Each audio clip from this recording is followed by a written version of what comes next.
Hai teman-teman, jadi sore hari ini kita akan nge-live nih, lagi-lagi bersama Pak Ilyas.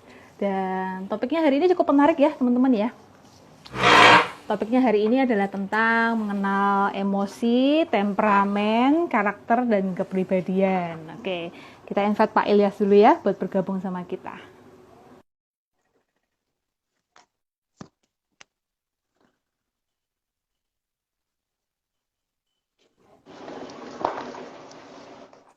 Oke, selamat sore Pak Ilyas. Selamat sore Kak Rani. Hei, gimana kabarnya sore hari ini? Alhamdulillah. Ini Kak Rani kelihatan bersinar ini. Waduh, mungkin ada lampu di belakang saya, Ada Pak, lampu. jadi bersinar terang. Gimana, Pak, Siap. kabarnya sore hari ini? Sehat? Nah, sore ini kita melanjutkan diskusi kita Kak Rani. Ya, kita akan Ya, ya, discuss oke. kemarin Ya, tentang emosi yang belum selesai. betul. Betul. Ya, Nah, oke. Mungkin melanjut ke ada. emosi dulu ya, Pak. Ada Ya. sesuatu yang masih penasaran nggak sih terkait emosi, Pak? Nah, kalau kita perhatikan berapa banyak sih orang-orang yang secara finansial banyak, berlimpah, kemudian populer juga pasti sudah Hmm. artis. Tetapi Hmm. hidupnya berakhir dengan bunuh diri, mengakhiri Oh, dirinya oke. dengan tragis. Ada Ya, ya, ada ya. banyak contoh-contoh lah. Itu kenapa? Kenapa seperti itu Kak? Hmm. Itu yang dari minggu kemarin masih penasaran ya, Pak ya? Ya, itu yang belum terjawab kemarin. Oke, ya. Mungkin nanti seiring pembahasan kita sebetulnya juga akan menjawab juga ya Pak, ketika kita mengaitkan dengan Oke. temperamen, dengan karakter, dengan Hmm. kepribadian gitu. Karena kalau memang Ya. ngomong masalah akhir yang tragis gitu dalam kehidupan seseorang, kemudian juga ketidakpuasan secara emosi itu kan luas ya sebetulnya pembahasannya ya Pak. Karena Hmm. kepuasan seseorang juga kadang ada kaitannya dengan spiritual, dengan ekonomi, Oke. dengan sosial dan aspek-aspek yang lain gitu. Oke, Hmm. mungkin secara ekonomi, secara popularitas orang-orang ini adalah orang yang ada di apa ya cukup cukup cukup tinggi ya, cukup terkenal, Ya. ekonominya cukup bagus gitu. Tapi aspek-aspek lain dalam kehidupannya itu terpenuhi atau tidak gitu. Jadi Oke. jadi kehidupan ini kan tidak melulu hanya masalah popularitas, ekonomi dan lain sebagainya. Mungkin punya keluarga, iya punya keluarga. Mungkin teman-teman, iya ada teman-teman. Tapi pada kenyataannya kita lihat banyak sekali artis-artis, mungkin juga artis-artis Hollywood ya Pak ya, Ya. kehidupannya bergelimbang tenar, terkenal, ekonominya luar biasa, kekayaannya, teman-teman banyak, punya keluarga, tapi ternyata sampai kena depresi atau ternyata ditemukan Hmm. bunuh diri karena overdosis dan lain sebagainya gitu. Nah, sebetulnya itu nanti pembahasannya sebetulnya agak beda ya. Maksudnya itu Oh, mungkin agak lebih beda ke ya. ya lebih ke kepuasan hidup ya, Pak ya. Tapi Hmm. sebetulnya di antara kepuasan hidup itu juga tetap ya mengandung pembahasan tentang emosi gitu. Karena Oke. bagaimana seseorang itu akan bisa mengelola emosinya. Salah satunya yang kemarin kita bahas cerdas secara emosi ya Pak Ilyas ya. Kan Yes. kita kemarin sudah bahas ya cerdas secara emosi. Nah itu sebetulnya penting juga untuk bisa kita latih sejak dini. Makanya hari ini kita mau ngobrol soal melatih emosi sejak dini ya Pak Ilyas ya. Oke. Siap. Salah satunya kan goalnya adalah kita berharap bahwa anak-anak itu sejak dini sudah dikenalkan dengan gimana caranya mengelola emosi dengan sehat, Hmm. kemudian menyalurkan marah dengan sehat seperti yang kemarin kita bahas Oke. gitu. Nah, kalau sejak kecil mereka itu terbiasa untuk punya pengelolaan emosi yang baik, harapannya ketika dewasa hal-hal seperti itu tadi tidak terjadi ya. Jadi ketika Oke. menghadapi masalah seberat apapun, mereka punya cara yang sehat untuk menyelesaikan masalahnya, gitu sih. Oke. Nah, kalau Oke. kita masuk Hmm. ke ini, ke sejak cerdas emosi sejak dini untuk Ya, anak-anak, itu oke. kita Ya, betul. melatih, mengajarkan, mendampinginya seperti apa, Kak Rani? Baik, oke. Itu eh ini pingin tahu dulu soal temperamen nggak, Pak? Atau langsung pingin tahu tentang cerdas emosi sejak dini nih? Oke, boleh kita bahas temperamen dulu? Kita bahas dulu soal temperamen ya, karena Ya. kita perlu tahu juga sih temperamen itu seperti apa dan bagaimana caranya untuk melatih, bukan melatih ya, bagaimana caranya untuk kita tahu temperamen mana yang bagus dan kita tuh harus bagaimana sejak mulai dari dini ya. Oke, Oke. jadi banyak orang itu bingung, Pak Ilyas, antara Ya. emosi dan temperamen. Sebenarnya kalau soal Hmm, emosi kita sudah bahas ya di minggu kemarin ya, Pak ya. siap. Jadi kalau teman-teman yang masih penasaran ya, ada saya posting di Facebooknya juga, silahkan boleh disimak lagi. Nah, kalau emosi kan sebetulnya lebih ke sebuah respon yang secara fisiologis dan secara psikologis terhadap suatu situasi. Nah, Hmm, manusia sendiri punya banyak sekali nih emosi, ada marah, senang, sedih, menyesal, kecewa, hmm. sedih, dan lain-lain sebagainya. Bahagia. Bahagia gitu, puas misalkan gitu. Nah, kalau temperamen sendiri ini adalah orang banyak sekali menyamakan, Mbak. Di luar Hmm, sana orang bilang temperamen dan emosi itu sama, padahal sebetulnya ada sedikit perbedaan. Kalau ya. temperamen sendiri ini lebih ke sebuah kecenderungan perilaku. Bagaimana seseorang itu berperilaku dan bersikap. Di dalamnya juga termasuk emosi juga. Di dalamnya juga termasuk Oke. emosi. Jadi emosi ini salah satu bagian yang mempengaruhi kecenderungan seseorang dalam berperilaku. Contoh nih, Hmm, contoh. Saya tuh orangnya orang yang tidak bisa nyantai gitu misalnya ya. Jadi oke. dalam menghadapi situasi apapun, ada sedikit masalah aja, saya cenderungnya lebih gampangnya tegang gitu. Terus kemudian bereaksi, pinginnya cepet-cepet menyelesaikan masalahnya. Nggak bisa dibawa santai aja, dibawa bercanda aja, dibawa ketawa Oke. ketiwi aja, nanti aja lah gitu.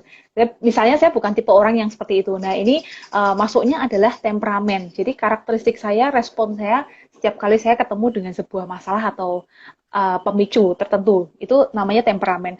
Nah, temperamen ini sendiri sebetulnya suatu hal yang diwariskan secara turun-temurun, Pak Ilyas. Jadi, Hmm, temperamen itu adalah sesuatu hal yang sifatnya genetis. Jadi, sejak oke. sejak bayi itu lahir, temperamen itu sudah ada bersama dia. Pertanyaannya, temperamen itu berasal dari siapa? Nah, Oke. temperamen sudah ada sejak lahir, pertanyaannya diwariskan dari siapa? Tentu saja dari pasti dari orang tuanya, kemudian juga dari nenek moyangnya, kadang-kadang juga bisa dari keluarga yang tidak langsung, misalkan paman, bibinya, tantenya gitu. Yang penting jangan Hmm, dari tetangganya, Pak. oke. Yang penting jangan dari tetangganya. Oh ya, Pak Ilyas, mungkin boleh ditambahkan di kolom komentar ya, Pak ya, tentang judul kita Ya, hari ini ya, Pak ya. ya silakan, Mbak. Oke, saya akan tuliskan ya. Mungkin sambil Pak Terus, Ilyas ada yang pingin dibahas dulu, Pak, biar teman-teman jadi tahu oh, ya pembahasan kita hari ini apa nih. mungkin sambil Kak Rani ngetik, saya boleh promosi ini, Kak. Promosi apa itu? Iya, oke. Eh, Program berbagi di Semarang, Kak Rani. Oke, boleh, Pak. Di Semarang ini kita ada program berbagi dalam bentuk makanan, yaitu nasi nasi kuning, nasi box, di mana harganya itu paling murah 10.000. Nah, di situ Hmm, tujuannya untuk apa? Itu kita bagi-bagi ke teman-teman yang terdampak COVID secara langsung. oke, Istilahnya, oke. teman-teman jangan tanya rasanya gimana, yang penting bisa makan dulu lah gitu loh, Kak Rani. Oke, iya, iya. Karena ya, yang penting teman-teman yang terdampak itu bisa makan, bisa apa ya, menyambung hidup. Nah, Alhamdulillah ini yang donasi sudah ada 1 juta rupiah yang masuk, Kak Rani. Wow, oke, Pak. Nah, terus Bagus sekali satu ya. juta rupiah, terus ada yang nyumbang beras juga ada 20 kilogram juga ada. Oke, Nah, mungkin teman-teman yang menyimak nanti di sini yang mau donasi bisa kontak ke kita untuk baik, kita oke. salurkan di Kota Semarang, Kak Rani. Yang masak bukan Hmm, bukan kami, Kak Rani. Yang oke. masak ada timnya, yang bagi juga ada timnya. Jadi kita hanya Hmm. sebagai marketing untuk menyuarakan program berbagi ini, Kak Rani. Itu aja, Kak Rani. Oke. Bagus sekali ya, Pak ya. Di tengah kondisi Ya, seperti ini yang memiliki kelebihan harus bisa membantu yang berkekurangan ya tentunya ya, Pak ya. ya, Oke, itu ya. sebagai praktek cerdas emosi, Kak Rani. Iya, Pak. Iya, betul sekali. Minggu kemarin kita bahas soal empati dan kepedulian dengan Ya, situasi orang lain ya, Pak ya. Jadi ya. sebetulnya melatih kita untuk ini sebetulnya berdana, kemudian kita memberikan sesuatu pada yang membutuhkan, melatih empati kita ya, supaya kita bisa Ya. membayangkan kita ada di posisi orang lain itu seperti apa. Ini salah satu cara Mm-mm. sebetulnya sarana yang bagus juga, Pak, untuk bisa kita berikan contoh untuk anak-anak generasi-generasi Ya. yang lebih muda. Jadi orang tua ini menyalurkan bantuannya secara langsung, tapi ternyata Pak, dengan memberikan bantuan itu hanya sekedar transfer atau hanya sekedar memberikan uang itu punya dampak berbeda ketika kita melayani secara langsung, Pak. Nah, ini juga Oke. mungkin salah satu sarana ya, orang tua Ya. atau orang-orang yang lebih senior seperti kita bisa memberikan contoh untuk anak-anak sejak mulai dini bahwa Hmm. ternyata membantu seseorang itu belum cukup hanya sampai pada tahap memberikan saja atau menyalurkan Oke. saja. Alangkah baiknya misalkan ada sebuah konsep di Semarang ini, kebetulan di tempat Mm-mm. ibadah saya juga ada sebuah proyek itu namanya kantin kebajikan, Pak. Kantin Oke. kebajikan ini setiap 1 minggu sekali, sekarang sudah ada di banyak tempat ya.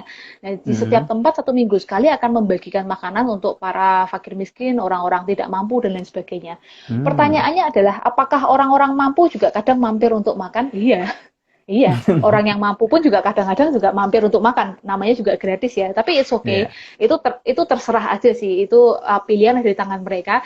Tapi Mm-mm. yang ingin saya soroti adalah ternyata yang membantu kantin kebajikan ini ternyata bukan hanya seorang tukang masak biasa saja. Memang tukang masak Mm-mm. ini juga diberikan gaji atas ongkos capeknya gitu ya, Pak. Tapi Oke. para pengusaha-pengusaha yang sukses, yang ekonominya secara ekonomi berkecukupan, juga ikut membantu Mm-mm. dan melayani, Pak. Ikut membantu menyajikan Oh. makanan, ikut membungkus, ikut memasak, ikut melayani Mm-mm. para fakir miskin dan kaum duafa ini.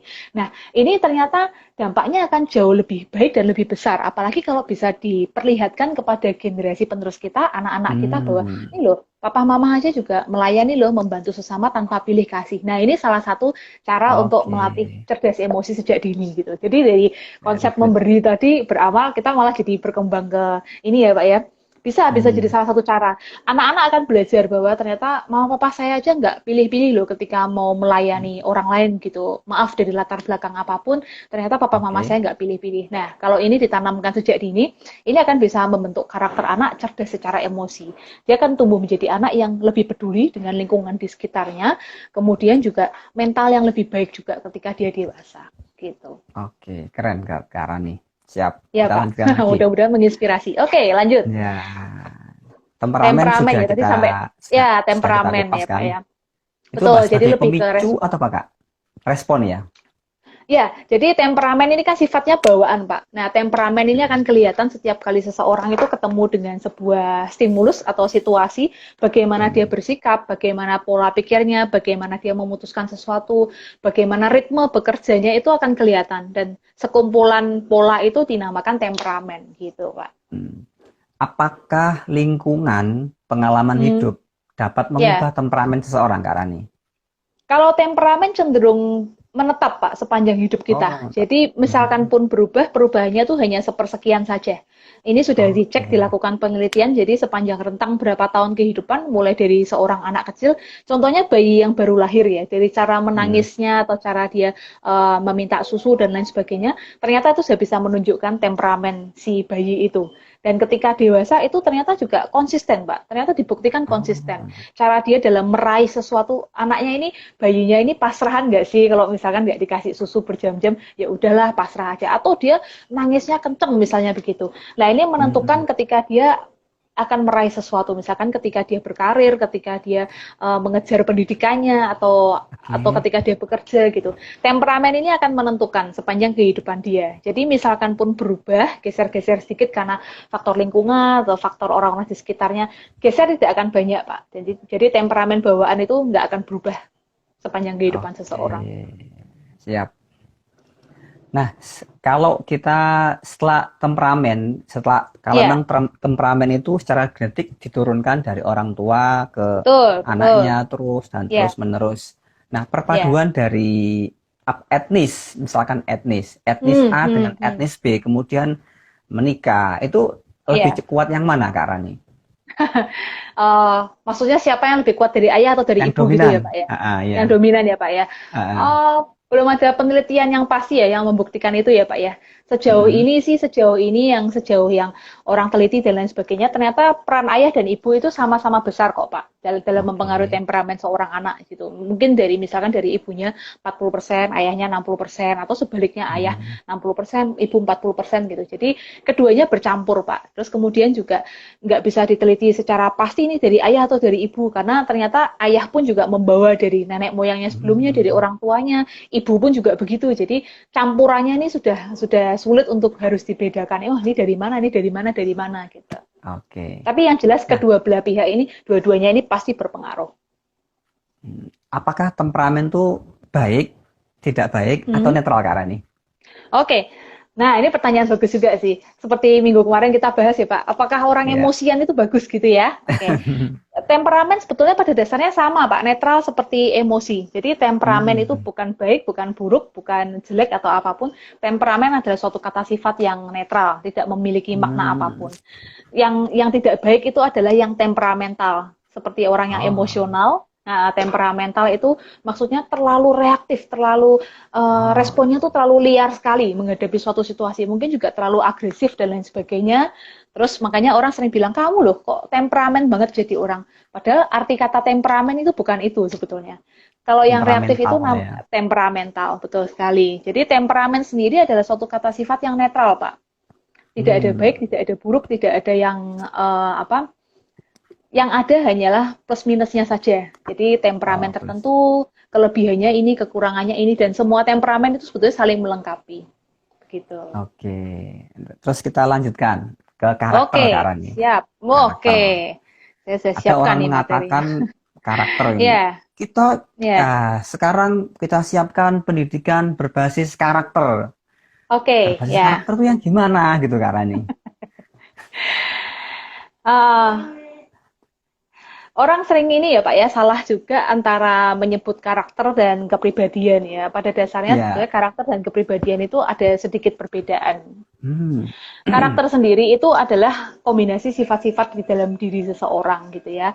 Jadi karakter itu sesuatu yang unik gitu. Karakter saya, karakter Pak Ilyas, karakter orang-orang yang lain itu tidak akan sama karena kombinasinya itu berbeda-beda. Mungkin ada Oke. satu dua unsur di dalam diri kita sifat-sifat yang mirip, tapi tentu saja kombinasinya pasti akan berbeda-beda gitu ya. Berbeda. Jadi ibaratnya mau bikin adonan bolu kukus gitu ya, ada tepung terigu dan lainnya dan lain sebagainya. Ketika sudah jadi satu adonan itu yang dimaksud dengan karakter Karakter. gitu. Karakter. Nah, uh, orang itu seringkali begini Pak, seringkali karakter itu malah identik dengan yang sudah dinilai atau dikelompokkan karakter baik, karakter buruk, karakter begini gitu. Jadi Hmm. karakter itu seiring berkembangnya di masyarakat, istilah di masyarakat, sering orang itu malah sudah mengecap gitu ya, karakter yang baik itu begini, karakter yang tidak baik itu begini, karakter yang Hmm. apa tidak bermoral tuh yang seperti ini gitu. Jadi karakter pada Oh. perkembangannya seringkali mengalami penilaian dari orang-orang. Jadi banyak sekali yang pendidikan-pendidikan karakter tujuannya adalah untuk membentuk karakter-karakter yang baik, yang positif, yang akhlaknya yang mandiri misalnya seperti itu. Sebetulnya tujuannya kan untuk membentuk sebuah karakter yang menetap di dalam diri seseorang begitu. Oke, siap. Tapi ya Nah, tidak ada yang salah sih ya, tidak ada yang salah dengan konsep hmm, itu. Membentuk karakter lebih positif tentu itu suatu tujuan yang baik gitu. oke. Nah, ini Kak Rani, kita break sebentar. Oke, Oke, apa nih? Ada kita iklan, Pak? break.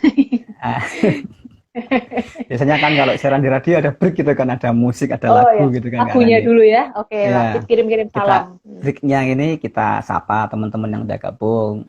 Mas Sopir Yes, Kosan oke.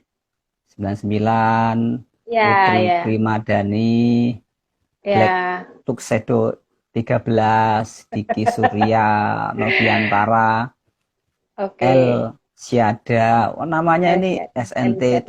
Wow, 703, luar biasa. Softy, Iya, Honggo Sakti, Widakdo, Tunggu Widakti. Pejati Hmm. Dupa Semarang. Ini banyak karena ini Ya, semua ini. Nah, unik-unik ya. unik-unik ini. Nah, Nah, sekarang ini masuk ke ada pertanyaan nih, Pak. ada pertanyaan menarik dari Oke, Kak ya, El Syada ini. Topiknya sangat Elizabeth. menarik. Minta solusi dong Ya, Kak Rani.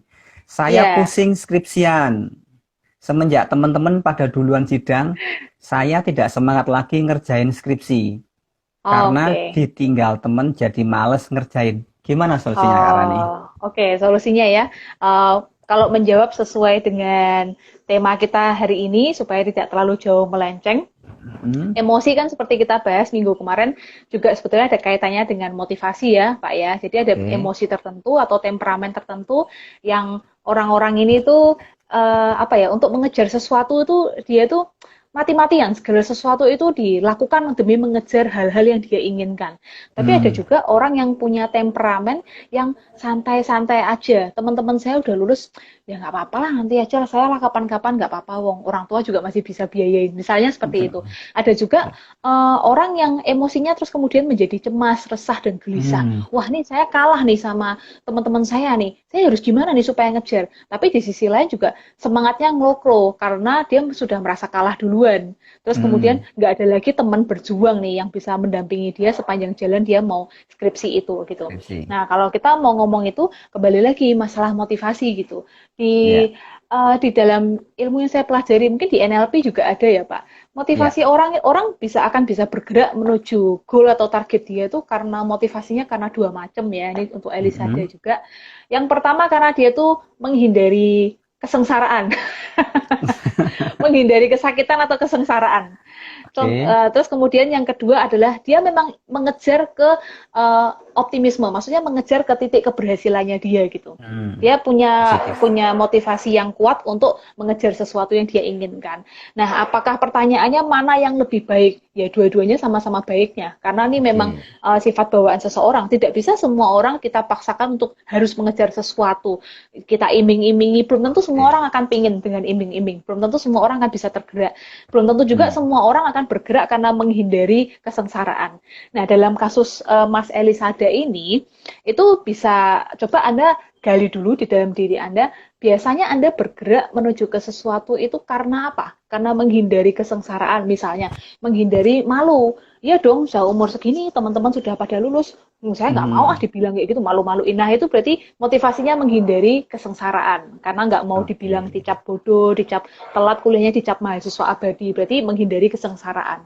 Atau motivasinya yang kedua, karena Anda ingin segera ketika sudah lulus bisa pakai baju toga, Anda ingin membanggakan orang tua Anda, segera punya pekerjaan yang baik, misalkan sudah bayang-bayangin nih, saya kalau foto pakai toga, bila perlu fotonya diedit dulu, pakai toga, dipasang di kamar misalnya gitu, untuk Ah, ini kan afirmasi yang positif gitu. Nah, ya, berarti Anda dalam visualisasi. mengejar, ya visualisasi berarti dalam mengejar motivasi atau mengejar sesuatu, dia pakai cara yang kedua. Nah, Anda tinggal pilih aja sebetulnya, mau pakai cara yang mana, motivasi Anda apa nih? Menghindari ketidaknyamanan atau mengejar sesuatu yang ada di depan dengan optimisme. Gitu, Elisada. Wah, Semoga sih menjawab ya. oke. Mungkin kalau gini Kak Rani, kita Ya, kalau ya, menggunakan sudut pandang yang berbeda, yang agak ya. berbeda, Oke. saya akan bertanya ke Mas Elzada. Jadi gini, Ya, mm-mm. tujuan Mm-mm. Anda kuliah dulu apa kan gitu? Yes, ya, Tujuan tujuan Anda kuliah pasti. apa? Hmm. Terus yang Hmm. kedua, kapan Anda mau mengakhiri kuliah itu? Kapan Anda mau Ya, menyelesaikan?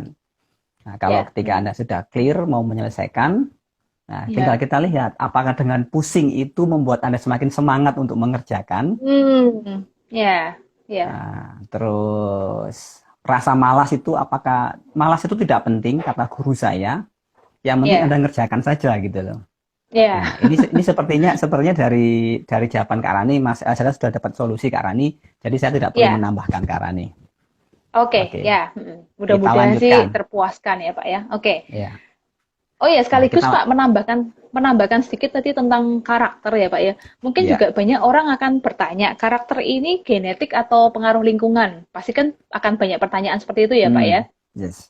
Ternyata karakter sendiri itu adalah sesuatu yang sifatnya genetik, tapi juga berkombinasi dengan faktor lingkungan. Jadi nature Hmm, dan nurture itu dua kombinasi, tapi kita nggak bisa lihat ini. Maksudnya banyak faktor yang mana nih, mana yang lebih berperan dalam diri seseorang. Karena sejak dia lahir, dia kecil, dia tumbuh dalam lingkungannya, kedua faktor ini akan bercampur baur jadi satu, jadi nggak bisa lagi dipisah-pisahkan.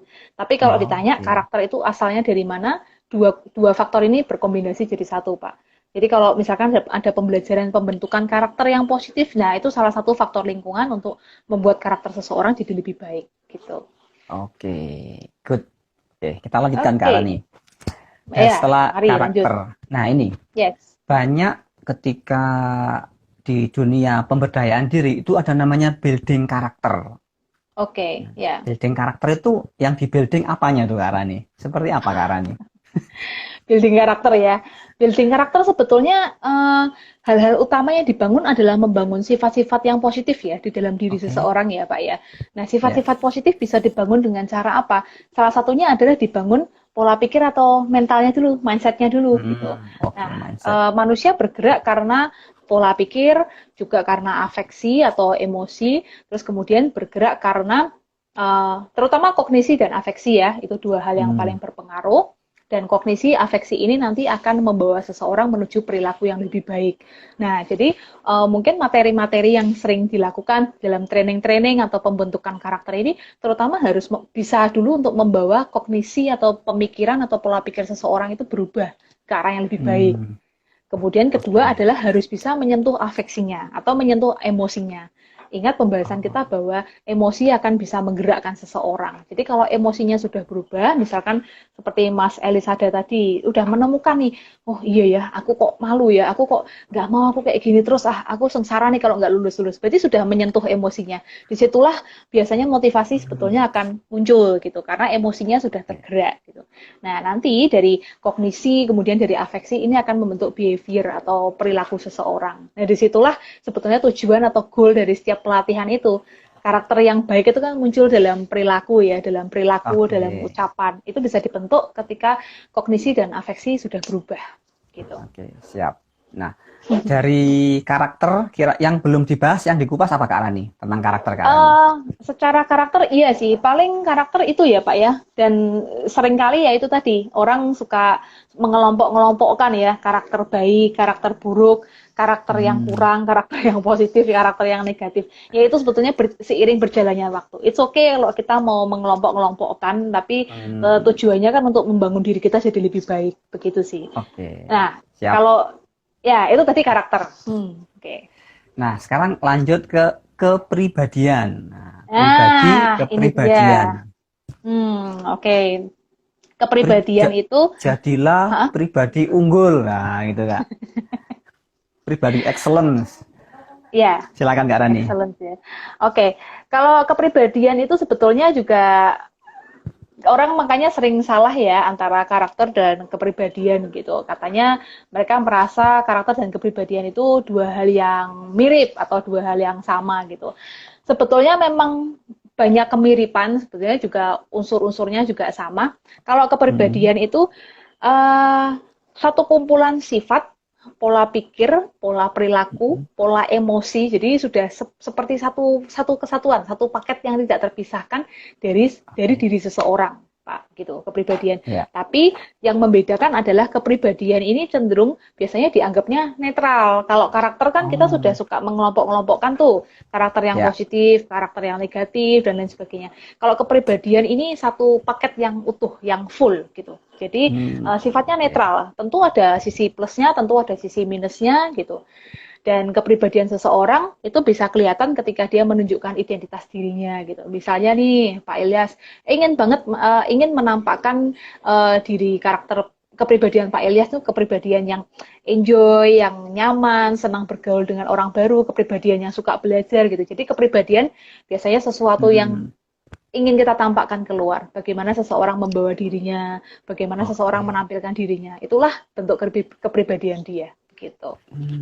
Oke, itu dari kepribadian. Oke, selamat Ya, bergabung betul Mbak Meta. sekali. C Y itu bacanya gimana Mbak? C itu Mbak. CY, saya juga kurang tahu ya. Mungkin ada Alexander singkatan-singkatan ya. Ada singkatan tertentu Suryajaya. ya. Itu termasuk kan mau menampilkan kepribadiannya itu Kak ya. Iya, betul, betul, betul. Oh, ini doa yang Oh, bagus ya dari Mas Elis. Ada sukses terus Kak Rani dan Pak Ilyas. Makasih solusinya. oke. Nah, Tinggal bagaimana sekarang cari motivasi. Oke. oke, kita lanjutkan ini Kak ke Yes, kepribadian. Pak. Nah, kalau ngomong Kepribadian, ya. kepribadian, tiba-tiba Hmm. langsung muncul gambar di depan saya, Pak. Sekolah Hmm. kepribadian. Nah, Oh iya, iya, iya, iya. Oke. di Terus, Surabaya itu ya. ini cerita dulu Kak Rani. Di Surabaya itu Oke. saya dapat klien, Hmm. beliau istri pemilik perusahaan, terus Oke. punya dua anak, cewek cowok. Yang Oke. satu sudah S1 arsitek, yang kedua sekolah di BINUS di Jakarta. Nah, ini kedua anaknya ini itu dimasukkan di sekolah kepribadian, Kak Rani. Masuk Oke. sekolah kepribadian, curhat sama saya, cerita bahwa untuk Hmm. masuk sekolah kepribadian ini membayar per anak 35 juta, Kak Rani. Oke. Hmm. Jadi langsung dua anak 70 juta cash lunas di depan, Kak Rani. Kelasnya baru tahun Hmm. depan gitu, Kak Rani. Wow, Oke. ini luar biasa sekali gitu. Artinya kan Hmm. apa? Ada pasar di sana, Kak Rani, tentang namanya Iya. sekolah kepribadian. Itu yang pertama. Iya. Yang Hmm. kedua, fenomena orang-orang yang merasa tidak percaya diri, Kak Rani. Hmm. Nah, tidak percaya diri itu kalau kita kupas secara kepribadian gimana Kak Rani? Silakan Kak Rani. Hmm. Oke, jadi tadi menilik kita lihat lagi definisi dari kepribadian itu kan sebetulnya sifat-sifat dalam diri seseorang yang dimana itu sudah menetap ya di bawah Ya. sejak dia lahir ya kepribadiannya.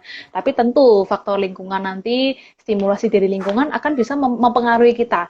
Salah Hmm. satunya hal yang penting yang sering kali dibahas dalam kepribadian adalah kita tuh kan punya nilai, kita punya kepercayaan, kita Mm-mm. punya belief, kita punya value, kita punya prinsip-prinsip dalam hidup kita, itu semua tergabung Oke, dalam kepribadian kita, Pak Ilyas. siap. Nah, jadi kalau pertanyaannya adalah kenapa misalkan orang bisa sampai mengeluarkan berpuluh-puluh juta gitu hanya untuk Hmm. sekolah kepribadian.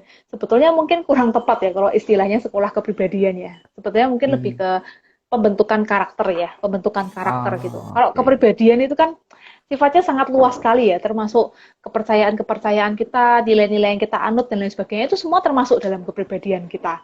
Dan Hmm. terkadang kan hal-hal seperti itu tidak mudah untuk dirubah ya, meskipun Ya. kita ikut pelatihan, ikut sekolah dan lain sebagainya. Tapi prinsip-prinsip dasar itu kan tidak selalu bisa dirubah gitu.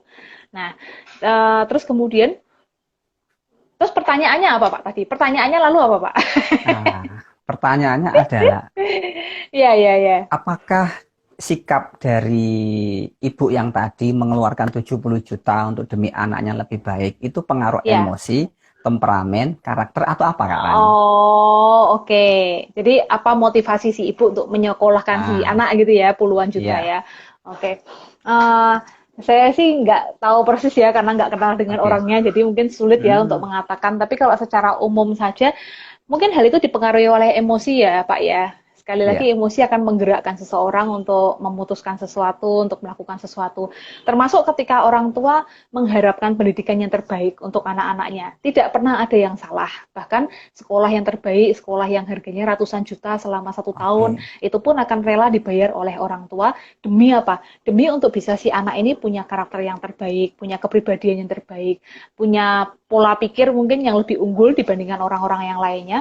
Jadi Hmm, sekali lagi itu bukan sesuatu hal yang salah atau benar gitu. Tapi mungkin si ibu ini punya satu alasan ya dibalik dia memutuskan hal itu untuk anak-anaknya. oke. Salah satunya mungkin emosi ya. Emosi. Kemungkinan ya karena saya juga nggak kenal orang ini secara pribadi dan nggak tahu alasannya apa.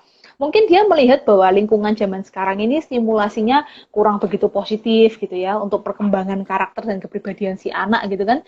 Sehingga mungkin lebih Mm-mm. baik mencegah sejak dini dan memilih sekolah yang dimana anaknya nanti akan dilatih secara intens gitu loh, dilatih secara intens untuk Oh, membentuk oke. kepribadiannya menjadi kepribadian yang utuh dan baik sejak dini. Nah, mungkin itu juga hal yang mendasari orang tua ini mungkin masuk ke pembahasan kita ya Pak ya. Jadi Ya. bagaimana caranya menanamkan emosi yang positif dan baik sejak dini. Nah, mungkin harapan si orang tua ini ingin memberikan stimulasi lingkungan yang terbaik, kemudian pendidikan yang terbaik untuk anak-anaknya dan tidak pernah ada yang salah ya sekali lagi mungkin itu satu langkah preventif ya supaya si anak ini kemudian karakternya tidak bercampur baur dengan lingkungan-lingkungan yang tidak baik mungkin atau pengaruh-pengaruh yang kurang positif dan akhirnya akan mempengaruhi karakter si anak gitu. Jadi sebetulnya ya ini cuman apa ya langkah pencegahan ya mungkin karena si orang tua takut atau khawatir nanti kalau anaknya bergaul dengan lingkungannya salah atau punya Oh, pemikiran oke. atau nilai atau belief atau value yang salah seiring dengan berjalannya dia menjadi semakin dewasa. Hmm, Jadi sejak dini sudah dididik dengan cara yang terbaik. Mungkin itu ya dari oke. emosi Nah, si orang tua ya. kita lanjutkan Kak Rani tentang ini, Oke, siap. kecanduan HP. Ya, ya, ya. Oke. Itu kalau Kak Rani ketemu banyak orang tua, entah di sekolah, Ya. SD, SMP, Hmm. SMA, itu mungkin akan curhatnya ke Kak Rani. Kak Rani, anak saya kok kecanduan Iya, game iya. HP. Ini gimana Kak Rani solusinya Kak Rani? Nah, itu bagus nggak sih secara emosi, temperamen, karakter, atau kepribadian ketika seorang anak kecanduan game online di HP Kak Iya, Rani? iya.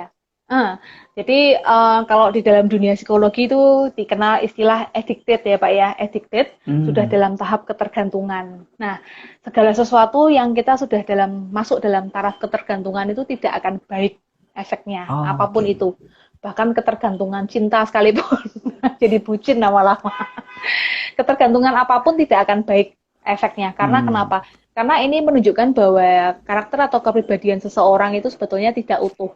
Jadi orang ini Oh, membutuhkan sesuatu di luar dirinya supaya dia tuh bisa merasa bahagia, supaya apa ya, oke. kehidupannya bisa menjadi utuh, kemudian dia bisa merasa tenang, mungkin begitu dia bisa merasa Hmm. nyaman gitu. Tapi kan dia mengandalkan sesuatu di luar dirinya. Dan ini Ya. mengindikasikan bahwa ada sesuatu yang kurang nih di dalam hatinya, di dalam batinnya, di dalam pemikirannya gitu. Hmm. Nah, sesuatu yang kurang ini seringkali kasus-kasus yang masuk memang betul sih Pak, belakangan kasus yang masuk remaja berusia SMP sampai SMA itu mayoritas orang tua mengeluhkan soal ketergantungan gadget atau Ya. handphone. Tapi seringnya setelah dilakukan observasi wawancara lebih lanjut, ternyata memang tidak utuhnya ini karena seringnya faktor keluarga ya Pak ya. Hubungan Hmm. emosi yang kurang antara orang tua dan anak. Orang tua salah satu pembentuk karakter yang terbaik bagi si anak. Kemudian juga si anak ini ternyata juga kurang kurang apa ya? Kurang bagus dalam penyaluran emosinya. Emosinya. Ternyata Oke. begitu kasus yang sering terjadi. Jadi ketika dia mengalami stres, ketika dia cemas, ketika dia panik, ketika dia ketakutan, nggak tahu harus bagaimana cara menyalurkannya, akhirnya salah satunya medianya adalah handphone, tempat di mana dia bisa Hmm. merasa nyaman, tempat di mana dia bisa merasa terpenuhi segala kebutuhan emosinya gitu. Padahal itu sifatnya semu ya sebetulnya. Tapi Yes. ketika kebutuhan itu terpenuhi untuk sesaat, akhirnya dia merasa nyaman dan disitulah awal mula terjadinya ketergantungan atau addicted gitu. Gantungan. Tapi sekali lagi mau ketergantungan handphone atau apapun itu tidak akan berdampak baik karena mengindikasikan ada sesuatu yang kurang dalam karakter atau kepribadiannya gitu. Oke. Solusinya Kak Rani Nah, supaya solusinya solusinya kan ada dua Kak Rani, ada dua. ya, Yang pertama untuk yang sudah kecanduan, yang kedua untuk ya, yang belum pencegahan. mencegah ya Gimana Pak Kak ya. Rani? Ya. Oke, kalau yang sudah kecanduan, sebetulnya mudah sih. Sebetulnya malah lebih mudah gitu ya. Kenapa? Karena Oh. ketika si anak ini sudah kecanduan, kalau orang tuanya, orang tua adalah orang terdekat ya gitu, atau siapapun lah orang yang terdekat dari si Mm-mm. anak ini, tahu nih si anak kecanduan nih. Nah, terus kemudian tinggal dicari berarti. Kalau sudah tahu kata kuncinya berarti ada sesuatu yang kurang, ada sesuatu yang tidak Mm-mm. terpenuhi. Coba carilah gitu. Apa yang kurang? Kebutuhan Oh, emosi si oke. anak ini nih apa gitu ya. Setiap Ya. orang punya tangki cinta ya tentunya ya. Dan tangki cinta Yes. ini bisa diisi dengan cara yang berbeda-beda. Mungkin nanti kita Mm-mm. bahas lagi di next session gitu. Nah, Siap. intinya adalah ada sesuatu yang tidak terpenuhi di dalam diri si anak. Entah itu kebutuhan emosi, kebutuhan psikologis atau apapun. Nah, kemudian kalau sudah tahu kekurangannya di situ, ayo mari kita penuhi. Istilahnya sampai bahasa Mm. Jawanya sampai bludak-bludak gitu. Ketika Oke. tangki cintanya sudah terpenuhi sampai bludak, harapannya adalah si anak tidak lagi membutuhkan gadget, tidak lagi membutuhkan Hmm. apapun gitu. Karena kebutuhan emosinya sudah cukup, sudah full gitu istilahnya. Hmm. Nah, itu kalau si anak ternyata sudah ketergantungan ya. Salah satu caranya Oke. begitu gitu ya. Kalau si orang tua mau saling belajar, saling introspeksi diri, mau belajar mengobservasi lebih Hmm. dalam si anak, pasti akan ketemu si anak ini tuh sebetulnya kurangnya di mana gitu. Hmm. Mungkin si anak ini seringnya nggak bisa mengungkapkan pendapatnya, terus kemudian merasa tidak dihargai, sering direndahkan, Oh. mungkin komunikasinya kurang dengan orang tua, sudah dapat cap negatif dari sejak dia zaman dia kecil, jadi akhirnya ya Hmm. sudah mau ke handphone terus, mau belajar mau nggak pernah sama-sama nggak dapat apresiasi, ya udah mendingan ke handphone aja terus misalnya gitu. Oh, oke. Ya, Oke, ya. kemudian kalau yang faktor kedua, tadi yang kedua kan berarti cara pencegahan supaya ini nggak terjadi. Ya. Cara pencegahan sama, sebetulnya cara pencegahan sama sih gitu. Kalau kita sudah tahu bahwa kepribadian adalah kombinasi yang unik, yang utuh dan penting sekali untuk membentuk karakter dan kepribadian anak sejak dia kecil, juga dengan emosi-emosi yang baik dan positif. Nah, berarti kalau gitu PR-nya jadilah teladan yang baik gitu. Satu, jadilah Hmm. teladan fungsinya apa? Supaya anak ini punya punya belief atau value atau kepercayaan bahwa keluarga adalah tempat yang paling menyenangkan dan membahagiakan untuk saya gitu. Yes. Dan suatu Good. saat ketika dia berkeluarga, dia akan bisa mengamalkan hal yang sama, syukur-syukur menjadi lebih baik lagi gitu. Karena Hmm. contohnya sudah baik dulu nih. Jadi kebutuhan emosinya, contohnya, terus kemudian hal-hal yang dia lihat, hal-hal yang dia teladani itu sudah baik dulu. Itu langkah pertama. Oke. Kemudian langkah kedua adalah ayo, mari kita kalau sudah tahu karakter itu termasuk karakter kan berarti pola pikir, emosi, dan semua kombinasi di dalamnya, termasuk nilai, kepercayaan, dan lain sebagainya. Ayo kita penuhi itu semaksimal mungkin gitu. kita penuhi dan Hmm. supaya harapannya ibarat kayak tembok tidak ada sisi yang bocor atau bolong sedikit pun gitu dari sisi anak gitu. Penuhinya harus mulai dari kapan? Harus mulai sejak sedini mungkin. Syukur-syukur bisa dimulai sejak anak itu di dalam kandungan ya, Pak Ilyas ya. Karena Hmm. kita percaya bahwa sejak anak di dalam kandungan ternyata kondisi emosi ibu, kemudian pendidikan karakter sudah dimulai sejak anak itu di dalam kandungan gitu. Dan bahkan ayah yang juga berempati terhadap kondisi ibunya, peduli dan kemudian orang tua dua-duanya sama-sama mengharapkan dan menantikan lahirnya si Hmm. buah hati ini, mereka menantikan dengan penuh harap, ternyata emosi itu akan ditangkap sama si anak gitu. Apalagi selama Oke. masa kehamilan ini si ibu juga menjaga situasinya baik, kemudian juga emosinya juga ada dalam kondisi yang baik, kemudian si ayah juga mendukung. Nah, ini sangat-sangat berpengaruh sekali membentuk karakter dan kepribadian si anak. Nah, syukur-syukur kalau semuanya bisa sejak dini itu sudah full, sudah bagus, si anak ini nggak akan perlu lari ke handphone atau ke gadget untuk menyalurkan kebutuhan emosinya, gitu, Pak. Oke. Wah, keren Kak Hmm. Rani. Oh, kalau jawabannya Kak Rani kan asik, runtut, menarik gitu Kak Rani. Wah, gitu ya, Nah, Pak ya. coba Oke, kalau oke. yang bertanya saya, gimana Pak Elias? Saya bilang apa Kak Rani? Nah, Bagus itu Bu. gimana, Pak? Saya bilang Oh, bagus bagus itu. ya. Bagus. Bagus ya. Nah, coba cek aja di YouTube itu penghasilan gamer terbesar di dunia siapa gitu. Iya, iya, iya, iya, iya. Betul, betul, betul, Jadi betul. jadi saya buat orangnya nggak terlalu sepaneng stres duluan gitu Kak Rani. Nah, Nah, itu ini aja coba. pertanyaannya berarti, heeh, Itu temperamennya Pak Iles berarti apa nih ya? Gitu kenapa Pak tadi? Lanjutannya kenapa biar Pak? biar orangnya nggak terlalu serius terhadap masalahnya gitu Kak Oh, Rani. iya, iya. Artinya kan Betul, betul, betul. setiap setiap kejadian ada nilai positif di balik kejadian Iya, itu. iya, betul, Ada betul. pemain game di Indonesia per bulan 100 juta hanya dari main Iya, game iya, gitu. iya. Jadi yang enak-enak kita kasihkan. Tetapi Iya, betul. yang tidak enak pun juga kita berikan setelah kita sudah connect Oke. nyambung dengan ibu tadi gitu Kak Rani. Oke, oke. Nah, Iya, iya, iya, iya. ya Jadi mungkin ini lebih ke, gimana Pak? ya sampai sampai nanti kira-kira yang kita treatment apakah anaknya, orang tuanya atau kedua-duanya Kak Rani. Kan gitu Kak Rani. Oke. Tapi mungkin intinya lebih masuk dengan cara yang enak gitu ya Pak ya. Iya, Pola komunikasinya gitu ya Pak ya, pada awalnya ya. yes. Oke.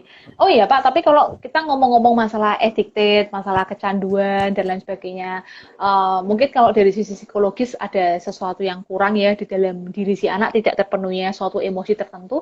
Tapi kalau kita lihat dari sudut pandang yang lain ya, sebetulnya Mm-mm. kalau si anak ini memang dia serius dan dia menekuni, misalkan pagi, siang, sore, malam tuh isinya YouTubean terus gitu. Nah, kita Ya. mungkin juga bisa dorong si anak untuk ayo daripada kamu nonton konten orang lain, yuk kita bikin konten aja. Misalnya kayak gitu ya kan ya Pak ya. Oke. Nah, Yes. jadi it's okay untuk addicted, tapi coba deh gali, lihat sisi positifnya. Ada nggak yang bisa dikembangkan? Siapa tahu gadget Mhm. dan handphone malah bisa jadi sumber daya si anak untuk dia lebih berdaya.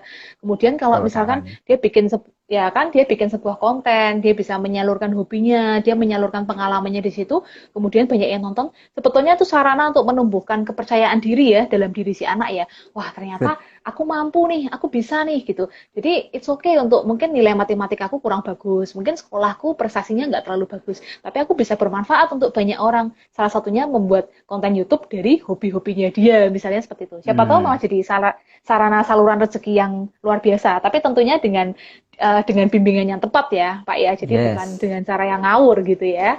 Iya, Kak Rani. Tapi kita nggak menutup Karena kemungkinan ya, Pak, orang-orang ya, addicted siapa tahu bisa diberdayakan ya. kalau kita baca berita kemarin yang menemukan Iya. bugs-nya Google, yang bisa nembus keamanannya Google itu Oh lulusan iya. SMP, Kak Rani. Iya. Lulusan SMP. Nah, Iya. sayangnya dia yang begitu talented, berbakat, masuk ke Iya. universitas gagal karena administratif nggak lolos Kak Rani. Kan aneh itu Kak Rani. Oh, oke. Ya sudah, kalau memang itu yang terjadi. Tapi ada juga orang-orang yang memang di jalur-jalur non formal itu beliau-beliaunya sangat fokus, concern, kemudian keluar negeri dan diakui di sana. Ada salah satu Iya. warga kita yang memang akhirnya beliau keluar negeri menjadi seorang hacker internasional Tapi apa Kak Hmm. Rani? Dia bahasanya sudah berbeda gitu loh Kak Rani. Hmm. Oke. Hmm. Yuk, sekarang kita balik ke topik bahasan kita Kak Rani. Oke, ya. Hmm. Yang menarik kalau kita ngomong emosi, temperamen, karakter atau Ya. kepribadian itu ada Hmm. namanya campuran emosi Kak Rani.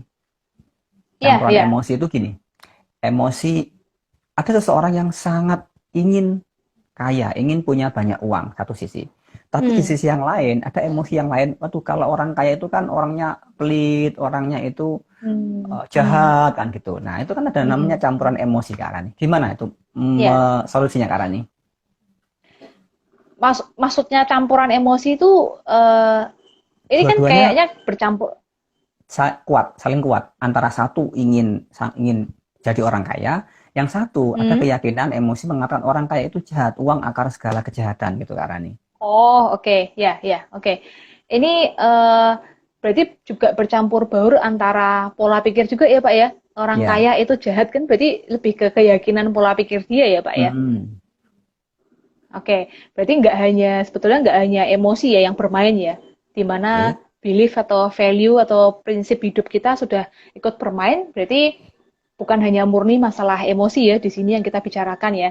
Nah, tapi kalau ngomong emosi yang seperti itu, mungkin bisa dikatakan seperti konflik ya, konflik di dalam ya Ya. Pak ya.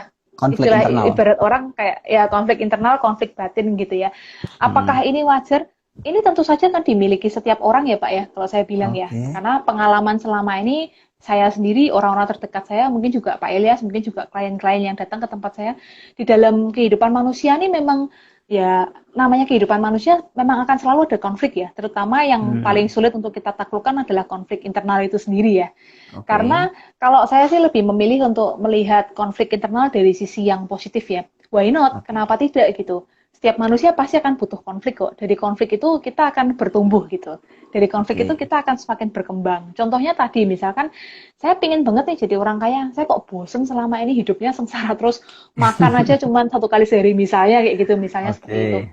Tapi di sisi lain saya punya pengalaman buruk dengan orang kaya karena saya melihat tetangga saya ditipu sampai habis-habisan. Oh, orang kaya Ah. tuh berarti pasti pelit, pasti tukang nipu, pasti hasil korupsi, Hmm. pasti begini begitu, pasti apa dan lain sebagainya.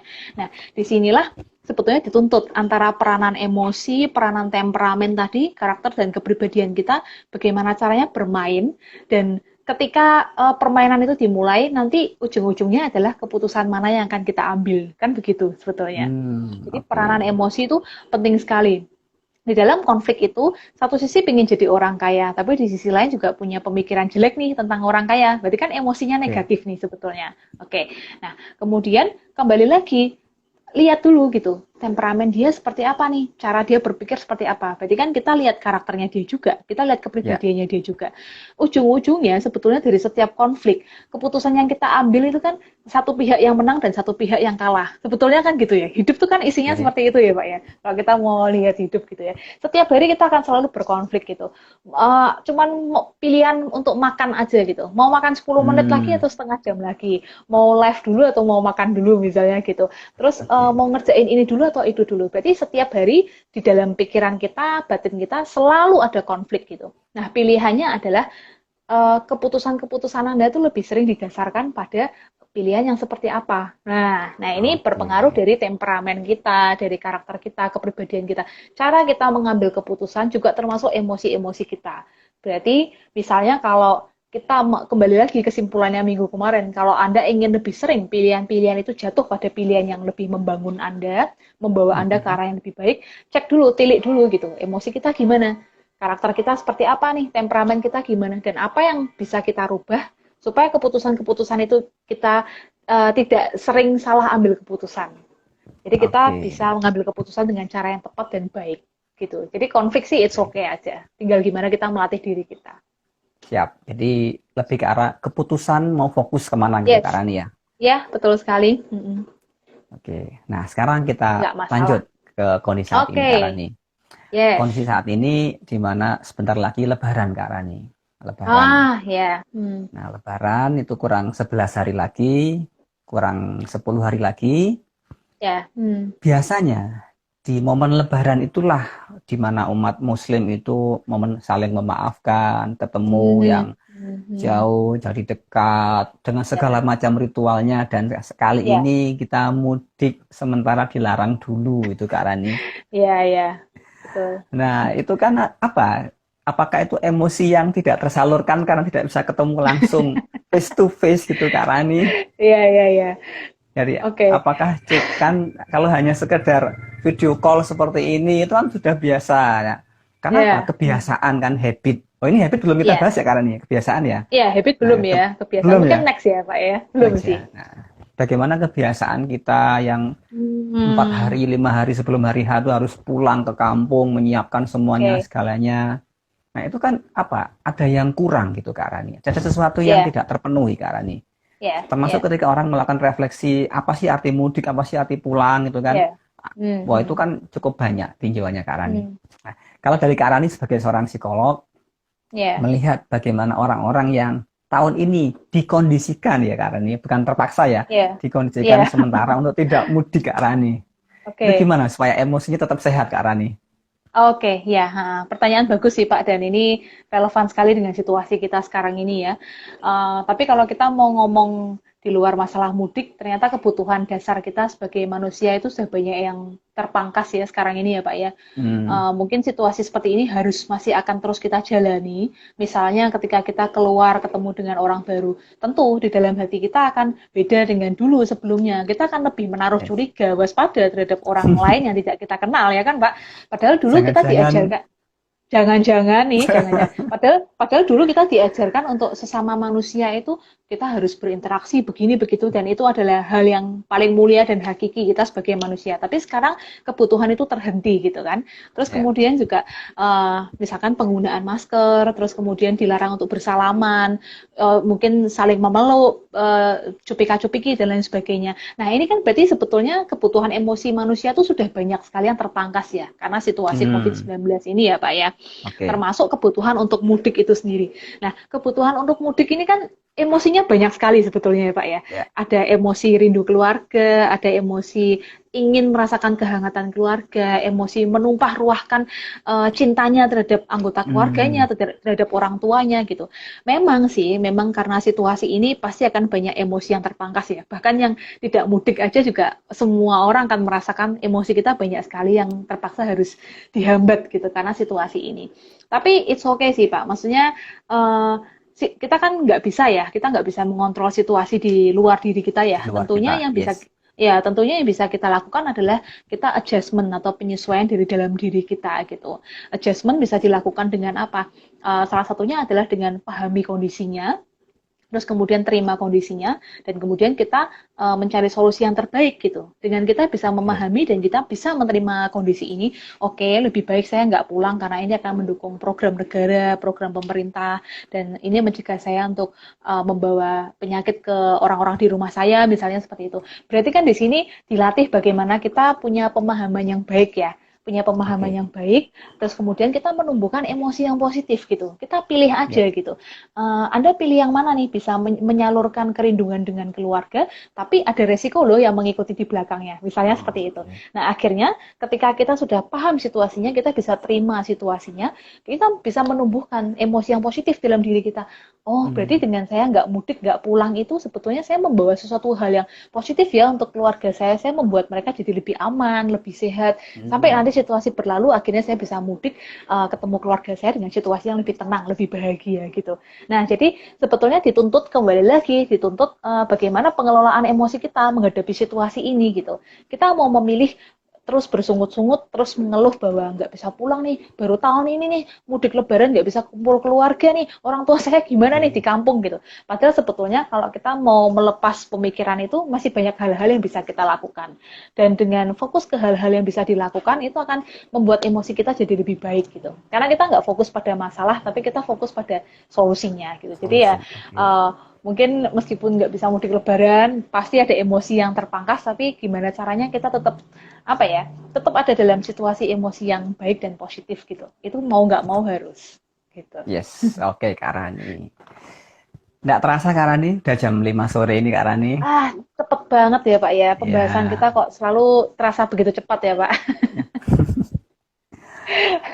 Oke Kak Rani, ini Kak Rani. Ya, mungkin nanti Ya, Pak. ada hal khusus nanti. Jadi gini, saya Yes, melihat bahwa oke. di luar sana itu banyak Hmm. orang-orang itu yang bermasalah dalam artian ada sinyal dalam dirinya untuk diselesaikan Kak Rani. Di Ya, antaranya yaitu orang-orang yang ingin tampil percaya diri Kak Rani. oke, Nah, ya. gini. Nah, nanti mungkin Rabu depan kalau memungkinkan kita switch materinya ke self Oke, confidence boleh. sekarang nih.